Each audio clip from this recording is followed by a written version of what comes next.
Okay, today we're going to talk about general interviewing techniques. I want to remind you to look under week 3 information and make sure to read the information that's under week 3. Make sure to scroll down to see what assignments are due in the discussion area under week 3 as well. So for general interviewing techniques, we're going to look at what the employer is looking for. We're going to look at some things that you need to consider to prepare for an interview. So the first thing, you never really know what the employer is looking for. You can only do the best you can in preparing. But here are some tips about what they are looking for and some of the things that I personally look for when asking interview questions. And some of those are problem solving. What are your problem solving skills? So you may be asked certain questions that are called behavioral based questions that ask you for an example or to please describe something or to explain what you would do with such and such situation. The employer wants to see the whole story and how you problem solve a situation. Now remember, if you are asked a question and something maybe about your supervisor, how did you get along with your past supervisor, or what would they say about you? Maybe you didn't get along with your past supervisor. So think about an example that shows how you got through maybe a negative situation with your supervisor. As long as you keep it positive and you show your problem solving skills, that is what the employer is really looking for. It doesn't have to be a pretty or perfect situation. It has to be, how did you problem solve? Were you honest? What did you learn? So they're looking at your problem solving skills. They're also looking at how you relate to others.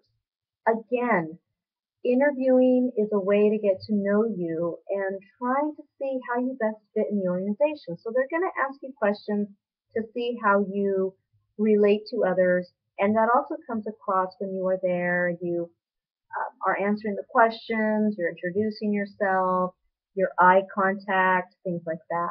They're looking for a good fit. Again, previously, last week we talked about, you're going to spend a lot of time at work, probably more time that you're going to spend with your family or friends. And it's really important to at least somewhat enjoy who you're working with. Nobody wants to work with a jerk. Remember that. So don't be that jerk. Think about the type of person that you would like to work with and be that person. So they're looking for a fit. And that's also where your research on the employer comes in, and understanding their mission, understanding their goals, what they're looking for. That's really important to understand the fit. And maybe even interviewing anybody that you know works there. That helps as well. So they're looking for fit. They're looking for the level of motivation. Are you going to show up to work? Are you going to work well alone? Are you going to take initiative and ask questions? A lot of times an employer really wants is somebody who's going to show up, work, be honest. They're not going to cause too much drama. Again, a supervisor doesn't want to babysit you. They want to have somebody that's going to work well for them, that they can trust. So your level of motivation is really important. How you bring that, I guess, to the forefront when you are interviewing, it showing a little bit of enthusiasm and the examples you use and how you answer the question. And we'll talk more about how to answer questions and go through some of the questions that will help you prepare. And then some of the things that you should be looking for in an interview. Now remember, this is not just the employer interviewing you. This is your opportunity to really find out if this is where you want to work. Is this an organization you want to associate with? And maybe you don't have a lot of choices right now. Maybe you just want a job. So, okay, then think of it as a temporary start, but also treat it well and positive so that you leave on a good note. So think about the management style, the organizational philosophy, the atmosphere. How are you welcomed? How are you perceived? What was it like when you walked in and the front office person greeted you or didn't greet you? You're looking at the compatibility of your skills and knowledge. Do they match? Is that something, the job description, you got into the interview, so hopefully you matched a lot of the skills that they're looking for. So you want to look for that same match when you are in the interview, so pay attention to those questions.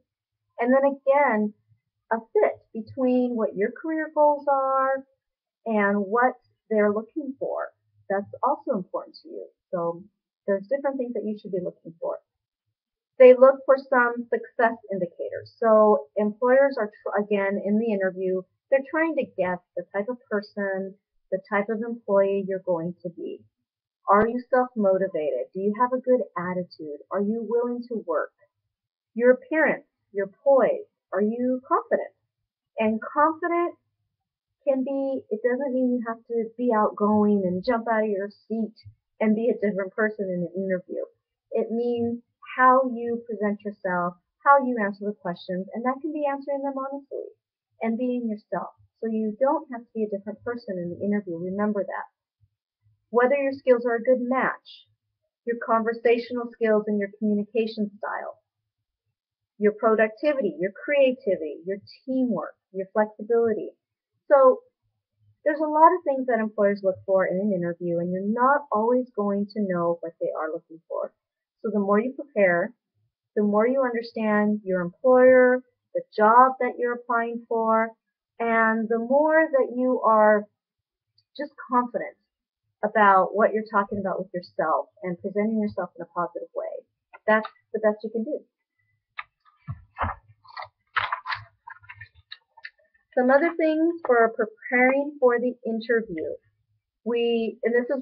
This was your assignment actually last week, was to research the company. And we talked a little bit about that in class and why that's important and why you want to work for the company. And actually that could be a potential question that they ask you. Why do you want to work for us?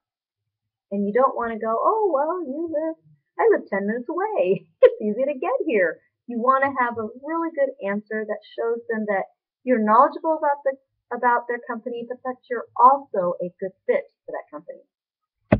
The job description is really important, and that's why I've asked you to find a job description of a job that you're really interested in and that you would really enjoy doing, whether in a full-time capacity, whether it would be in an internship capacity.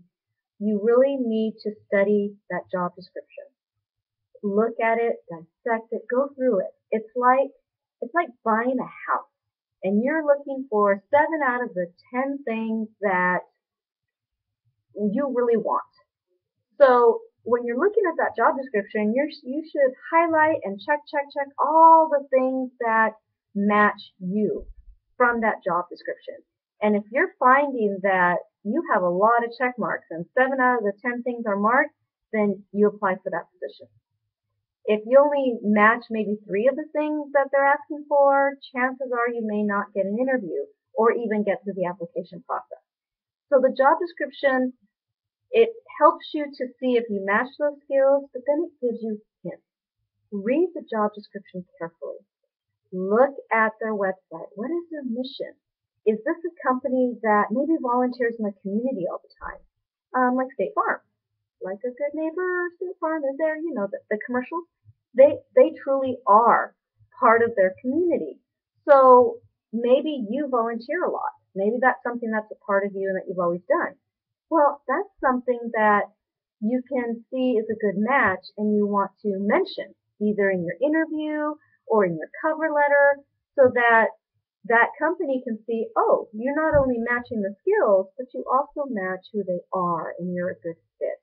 So the job description will give you those hints. Also think about the type of person or professional that they're looking for. Don't just think of the technical side of things.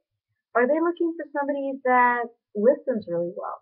Are they looking for somebody that can work with a diverse group of individuals? And then think about how you're going to prove that in an interview. Think about, are they looking for an independent worker? And maybe you have clear examples of how you've been successful and worked independently. Practicing your interview. Don't be afraid to practice your interview, whether it's in front of a mirror, whether you set up stuffed animals on the couch or your pets or your family and have them listen to you. The more you practice, the better you are going to feel about going into the interview. Use your job description to make up questions. And you could probably make up some pretty good questions just looking at your job description and practice those. Don't be afraid to do that. Practicing will make such a difference. Record yourself like I'm doing right now. I'm not sure I'm going to want to look at this afterwards, and critique it. What did you do well? What did you answer well? What did you not do well? Look at the career services that Chemeketa has on campus. And they have what's called video stream, and it's a way to practice interviews and get some feedback. So there's a lot of opportunities to practice. You will also have opportunities in this class to practice interviewing in different capacities. So practicing really helps. Review the information on your application and your resume and your job description. It is not unusual. In fact, it's really normal to forget practically everything when you get into the interview. So having a copy of your resume in front of you, there's nothing wrong with that. Bringing in a notepad and a pencil, that's okay too. Taking a breath before you answer a question and thinking about it and maybe jotting down here and there a couple notes to help you think about what you're going to say. That's okay also. You don't want to bring in your backpack, your water bottle, your cell phone, your everything, your hat, gloves, whatever. You want to minimize what you bring into the interview because that's just extra that you have to take off and put down, and it can become cumbersome. Dressing appropriately. Some of the rules about dressing for success, and this is going to be actually one of your assignments for week 3 in the discussion board. So read in week 3 what your assignment's going to be. So for dressing for success, think about the profession you're going into and dress at one step up. Again, you are going to make a first impression. They don't know you from somebody else that's coming in. They don't know you from Jack. So you need to really think about how you're presenting yourself. The sad thing is we're very visual people, and we make assumptions that are wrong all the time, but assumptions is what we have to go on. So you want to make a good impression. You can't make a first impression. How does that saying go? You can never make a first impression twice or something like that. Anyway, so if you're going into, I think one of you are studying to go into HVAC. And yes, those professionals are going to be in jeans and work boots, a work shirt or t-shirt when they go out to companies, businesses, or home. However, that's not how you dress for an interview. You never want to wear jeans and a t-shirt to an interview. You never want to wear a tank top or anything that's too revealing.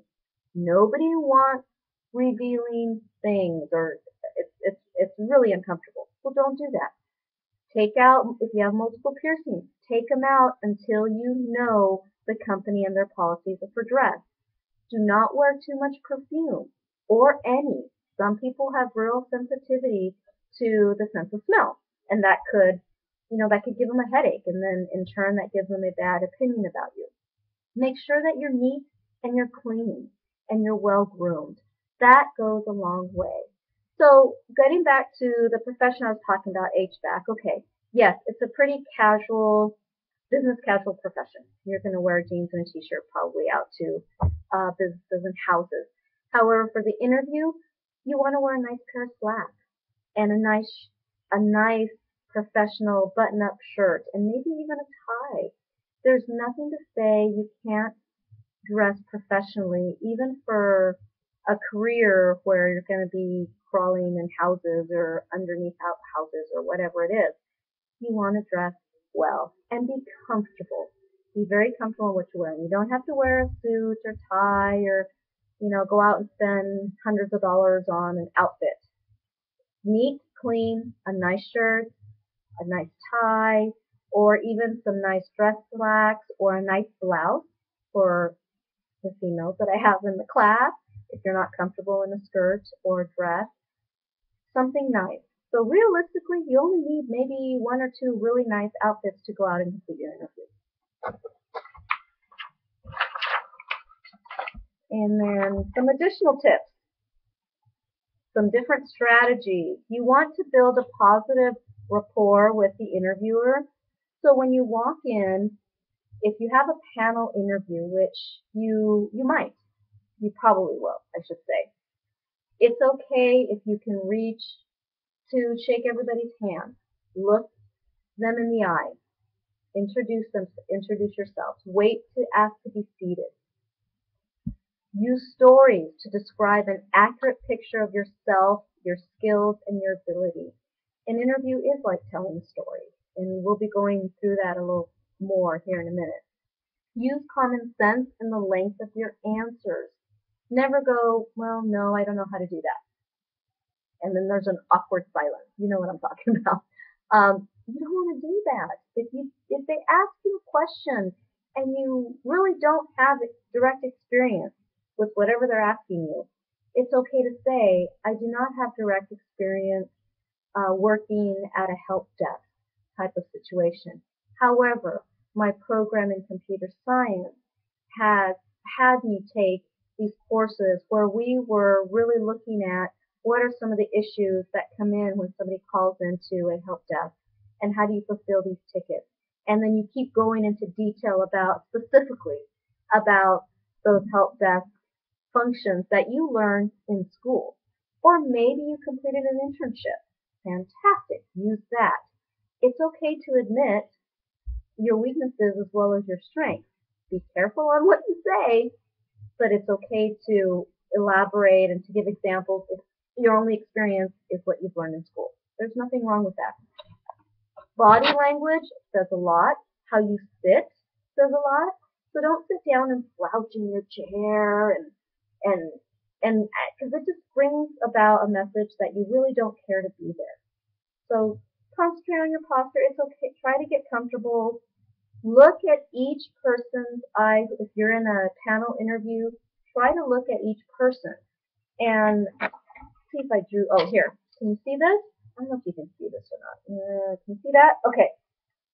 You see that little square there, or that half U shape?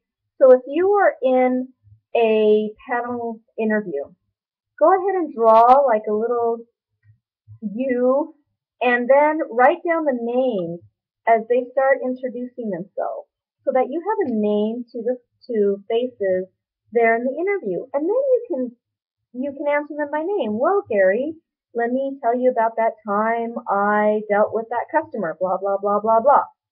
Same thing, with, oh, well, and let me tell you about da-da-da-da-da. And then you're going to want to have eye contact with each one of your panel interviewers. And so, and that takes practice. So set that up at home. Set that, pretend you're doing that in practice, looking in multiple directions. Your voice and your melody, change it up. If you talk really monotone and that's how you talk, you're going to want to practice on that. You don't want to put anybody to sleep. So practice on your voice dictation and your highs and your lows, your melody, that it's natural, but that it's also interesting. You're not making people fall asleep.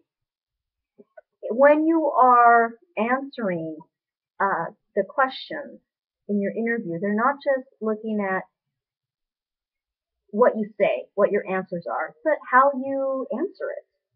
Are you positive? Do you smile? Are you a little bit enthusiastic? Are you professional about what you're saying? Things of that nature. So they're looking at how you come across as well as how you answer a question. And then your appearance. We talked a little bit about that too. Polish your shoes. Make sure you're neat and clean. Smile. All of that. And then probably the hardest part about an interview is talking about yourself. Unless you really like that. I mean, some people like talking about yourself, and usually those are the people you don't really want to hang out with too much. But anyway, how well you articulate your job-related skills. So, and that's where you can forget some of the information. So have that resume in front of you. If they ask you, tell me about your experience working with um, in health services, working with people who don't feel good, people who are sick. Because maybe you're going into the health services and you're going to be assisting, checking in people for their appointments. So maybe they might ask you how well do you deal with people who don't feel well? Okay, so this is where you might want to bring in an example and tell a story. Well, I believe I deal with sick people who are ill and not feeling really well, in this type of manner. And then give your example. Tell them a story about a time when you had to do that. And how well did it go? And what did you learn? And what was the action that you took? What was the result? So explaining your skills. Maybe they ask you to describe your skills working with um, such and such program. Okay. Again, you want to also use the language of your career field. So explain in detail the different programs you work with, how long, how well, if you're proficient. So practicing and explaining your skills is probably the hardest part, and that's something you really need to practice on. In this class, I have you complete a resume questionnaire, and I highly recommend that you complete that early on in the term. It will help you write down all your job duties and things you've done in the past, which could be hard to remember.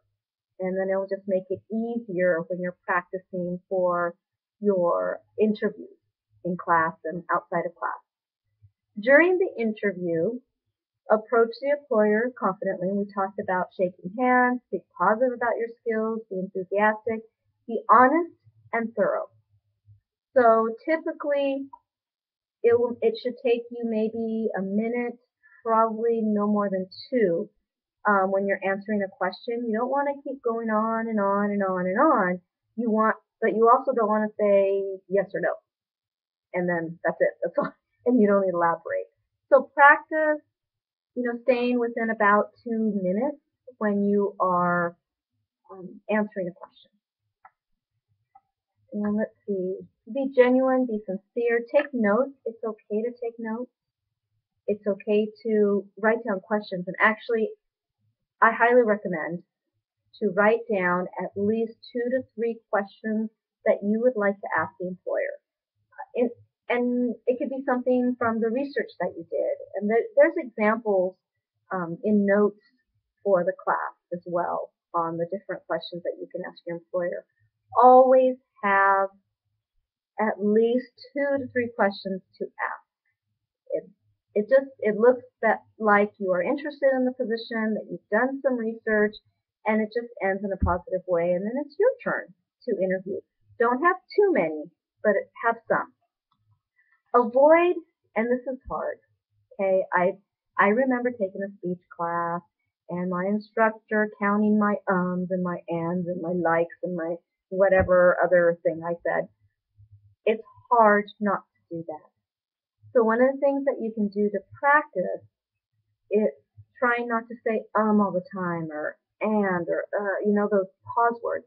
Try to just pause and then continue instead of well, and the little words that we use as fillers to help us make that transition, or because we're a little nervous. So practice that. Also, think about how you're saying your words.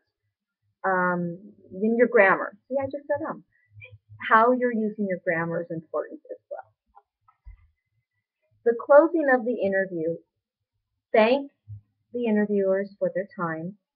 Ask for their card. See if they have a card because you're going to want to send a follow-up thank you letter.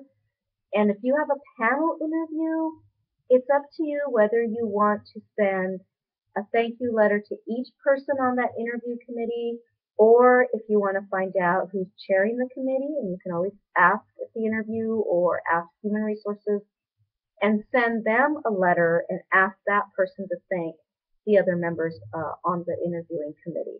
But you always want to follow up. A lot of people don't send a follow-up thank you. Now, let's say you forgot to tell them something important. Well, guess what? You can say that in your thank you letter. Thank you so much for the time that you spent on such and such date. I learned so much about your company. I was really impressed with such and such. I wanted to mention that I also have a degree in computer science and that I failed to mention. And I look forward to hearing from you. There's an example of a thank you letter, I believe, on your on eLearn to help you with that, and you will be writing one in class. But send a thank you and make sure it's well written. Don't send something that's not proofread or poorly written because that could make or break whether or not you get that job. As an interviewer myself, I've interviewed a lot, and I'm trying to think of how many thank you letters I've received. I think I've only received 2. One of the letters that I received, we were all really, it was a panel interview, and we were all so impressed that we got a thank you letter. I don't think any of us have ever received a thank you letter. The person who sent it was really close to earning that job. We had 2 really top candidates. So what happened was when we had another job open, we just gave it to that person. And the reason we did that is 1, we already interviewed them, and 2, we loved their thank you letter. It was so professional. So you never know how your thank you letter is going to come across and whether or not it's going to make a difference. The more times you can bring up your name, the better. The less likely they're going to forget you.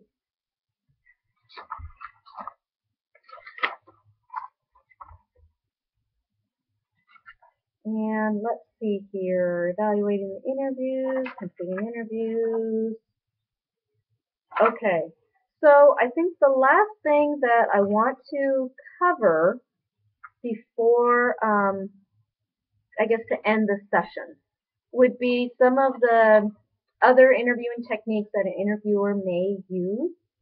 So there's different ways that you're scored. Understand, and this is really important, the interview is a different process.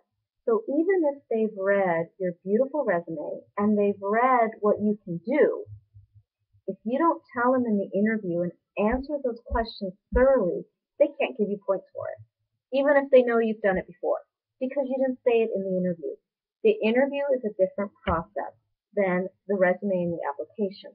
So you need to keep that in mind, and that's why you have to be thorough and make sure that you're answering the questions. So the other thing is you don't know the type of interview you're going to have. Sometimes it's a group interview, and those are kind of odd, I have to admit. You are sitting there on a panel with other people who are interviewing for the same position, and you know, they're trying to see how you work in a team. Are you going to take over? Are you going to work with who's on the group? They usually give each person time to answer. So you do the best you can with the group interviews, and more than likely, for those of you in the class right now, I doubt you're going to have a group interview, unless maybe you go into some kind of education advising or something. But that's one interview type of interview that can happen. The other type is an informal interview. Sometimes they want you to come in and they want to show you around. They want you to meet other people on their team.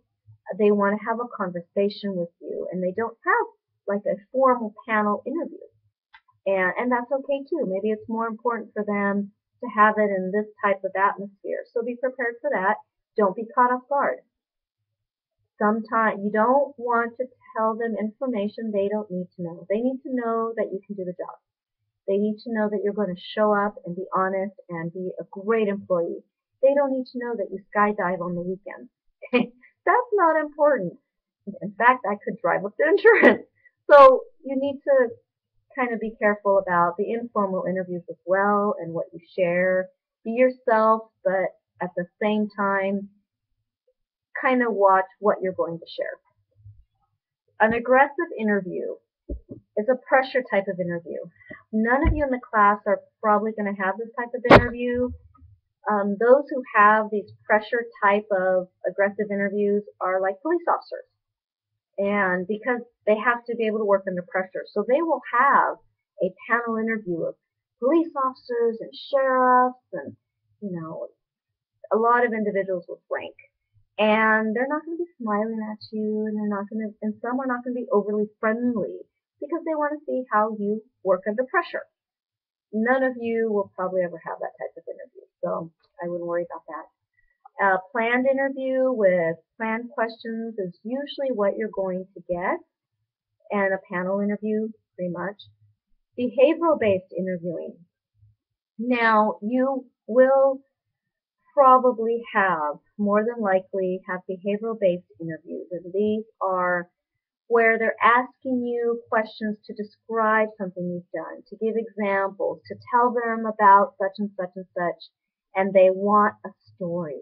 So they really want you to be detailed. The theory behind behavioral-based interviews is what you've done in the past, decisions you've made, actions you've taken, will determine what you're going to do in the future. That's not very accurate for individuals who really didn't have a very good past, and they are improving their life. So it's not always a good indicator, but again, as interviewers and looking for people who are going to benefit in the field, it's one way to try to determine whether or not you're a good fit, you're going to be a good employee, and so behavioral-based interviews are really important. And we'll talk about how to answer questions and what to do and answer behavioral-based questions in our next session, in the next lecture that I'll record for you. And I'll actually go through the 1 through 18 questions that I'm going to ask you to do for class and kind of go through those with you. So I think that is where we're going to wrap up for this session. And next week I'll give you some more interviewing techniques, some more things to think about. Please listen to this lecture. I will be giving some kind of quiz after each week that we don't meet to make sure that you are really getting the information. It's important. I want you to feel prepared and confident and do your best out in those interviews. Okay, I will see you in class.